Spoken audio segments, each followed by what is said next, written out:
Ça y est, la Russie s'attaque à la France et tu vas voir que les conséquences sont juste terribles. Mais d'abord, regarde ce qui a énervé les Russes. Et ça commence par une phrase du ministre Stéphane Séjourné. Écoute. L'Ukraine est et restera la priorité de la France. Mais surtout celle de Macron. Écoute. Nous allons au fond continuer d'aider l'Ukraine dans ses besoins. J'irai moi-même en février en Ukraine. La Russie reproche aussi à la France son 2 poids 2 mesures vis-à-vis des JO.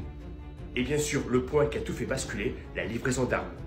40 missiles longue portée Scalp, plusieurs centaines de bombes et une cinquantaine de missiles air-sol vont être envoyés en Ukraine. Et regarde, l'aide militaire de la France à l'Ukraine est juste colossale, 3,2 milliards d'euros. Et maintenant, regarde comment la Russie riposte et tu vas voir, ça tape très fort. D'abord, la Russie va attaquer les 2 principales têtes du gouvernement, Gabriel Attal et Stéphane Séjourné. Écoute. La France vit la crise aiguë d'un vrai glissement civilisationnel. La nomination par le président Macron d'un couple de gays au poste clé de son gouvernement en est un symbole fort. Ensuite, la Russie a attaqué des mercenaires français qui sont morts en Ukraine. Et alors que la France dément leur présence en Ukraine, une vidéo vient dire le contraire. Regarde. La base a été détruite. Et il y a eu un bombardement là-bas aussi. La Russie accuse la France de belligérance et certains vont même demander à attaquer la France directement. Écoute.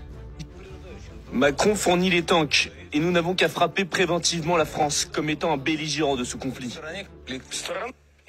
Elle doit être reconnue comme un belligérant. La France ne devrait plus exister. Et la Russie vient d'humilier une nouvelle fois la France en refusant une collaboration avec elle en Afrique. Alors que des Français fouillent les poubelles pour manger, les Russes donnent un conseil à la France. Macron, vont!